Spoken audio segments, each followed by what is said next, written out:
Welcome to our 5 on 5. We're pleased to be joined by Mike Faught, the Ashland Public Works Director, and Julie Smitherman, a water conservation specialist for the City of Ashland. Thank you both so much for coming in. Thank you. Craig. All right, so Mike, let's start with you. Where does the city water situation stand today? Yeah, I appreciate the question, Craig. Currently, we're looking at the record low snowpack this year.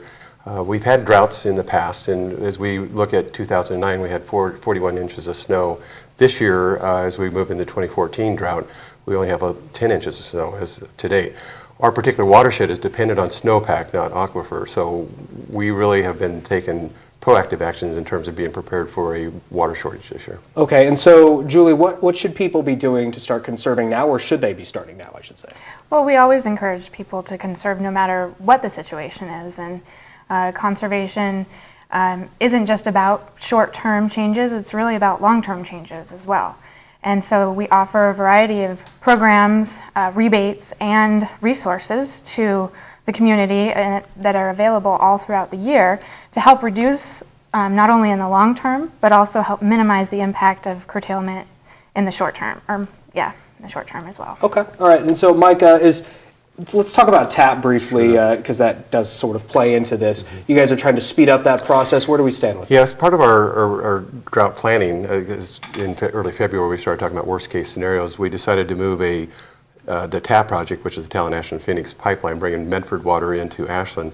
Started talking about how we could accelerate that particular project. It was already scheduled for 2015, but we certainly decided at this point we may need that 2 million gallons a day because in a worst case scenario planning, we're not sure we'll have sufficient water to meet even domestic needs come August or September. So we just decided that we need to have it by August 15th if we're going to do this, and we put our teams together to really fast track this particular project.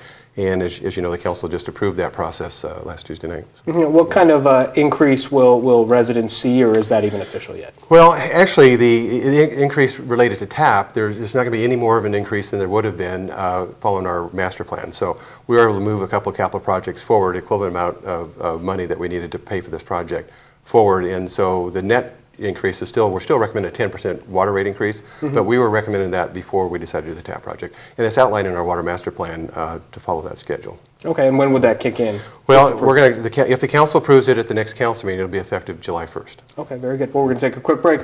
We'll have much more in a moment. Stay with us.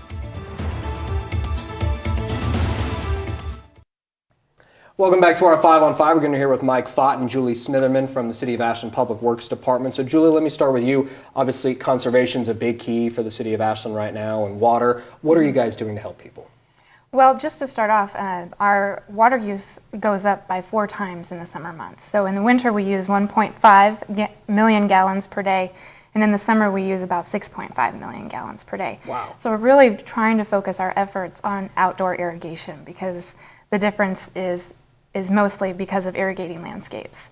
And so one of our main programs is our irrigation evaluation program, where someone from Public Works will go out and examine someone's sprinkler system to make sure it's running as efficiently as possible. We will also give you a free moisture meter to test the soil to see if you actually need to water, because oftentimes, even on a hot day, you might think that you need to water, but if you just check the soil for any leftover moisture from irrigating the day before, you may not need to water that day. Another program that we offer is our WaterWise landscaping website, and that's to direct our customers to the website to get ideas on how they can develop a drought-tolerant landscape at their own property. We also have many indoor programs as well. We offer rebates for washing machines, dishwashers, and toilets.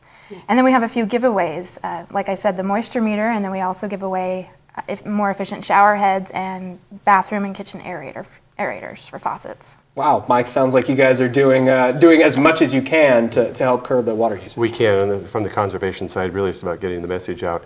And for us, the next stage, if you will, we know we're moving into a water shortage year for Ashland. Sure. And in 2009, when we asked for voluntary curtailment, our community responded and dropped usage by 1 million gallons a day. We ultimately had to go to stage 1, but again, our community responded.